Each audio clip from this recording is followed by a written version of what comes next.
السلام عليكم ورحمة الله وبركاته. احنا اتكلمنا عن ماتش الاهلي والهلال، واتكلمنا عن قد ايه الماتش كان حلو والجماهير عطت نموذج للتشجيع المشرف.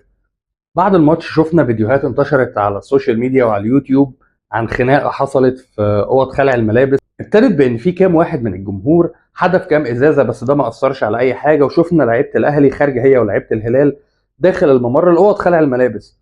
ولكن بعد كده في الفيديوهات شفنا فيديوهات حدف ازايز، وفي لعيبه بترمي الايس بوكس، وشفنا بهدله غريبه. والغريب في الفيديوهات يا جماعه، وده مش راي متحيز والله، ده راي محايد، انا اتفرجت حوالي ساعه على الفيديوهات دي من كل الزوايا اللي كانت ممكنه، وما شفتش لعيب واحد من الاهلي جوه الخناقه دي. انا كل اللي شايفه لعيبه الهلال السوداني. فنتفرج على جزء ونقول نشوف احنا ايه اللي بيحصل ده.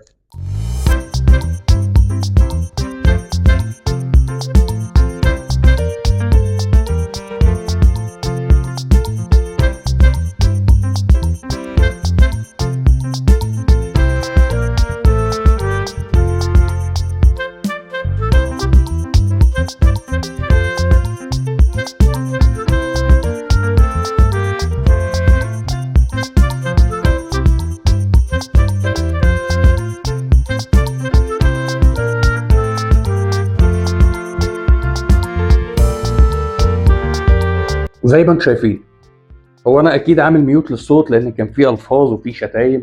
طيب بالمنظر اللي انتوا شفتوه واللي اكيد اتفرجتوا على فيديوهات تانية كتير، انا مش فاهم اللي حصل ده هل هيعدي عادي؟ ما اعتقدش ان المفروض حاجه زي دي تعدي عادي، لان اللي حصل ده قانونا، وانا من راجل ما بفهمش في القانون، يعتبر شروع في قتل يا جماعه. ايس بوكس زي ده بالوزن ده لو وقع على دماغ اي بني ادم هو قادر ان هو يموته في لحظتها.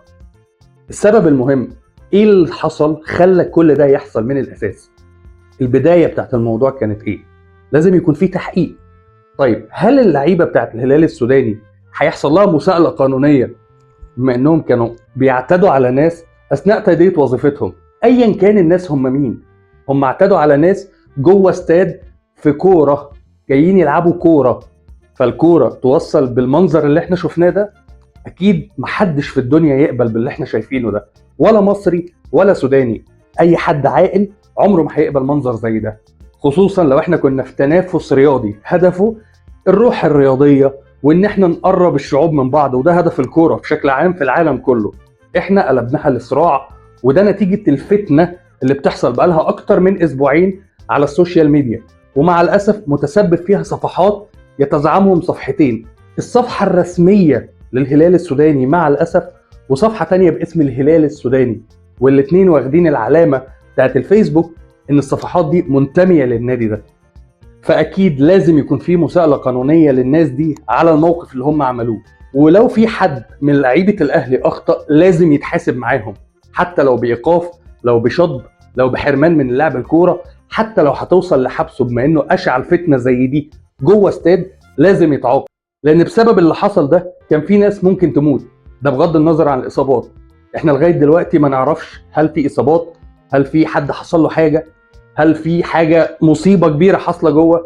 بس اللي واضح من الفيديوهات ان في تخريب منشآت. ده استاد القاهره ملكيه للدوله المصريه، ملكيه الشعب المصري، وحصل له تخريب. ايا كان المتسبب في التخريب ده لازم يتحاسب. ممكن اكون طلعت متاخر شويه، بس انا كنت بحاول قدر الامكان اتفرج على اغلب الفيديوهات اللي انا هقدر اوصل لها، بس مع الاسف هو الفيديو اللي انا عرضته ده اقرب فيديو واوضح فيديو للي حصل. وطبعا في النهايه بحب اكد ان انا عايش في دوله مش في مصر، وحواليا اخواتي سودانيين، وفي حلقه رد فعل احتمال كبير تنزل بكره كانت على الماتش، وكنت منتظر فيها زميل سوداني جاي يتفرج معايا على الماتش.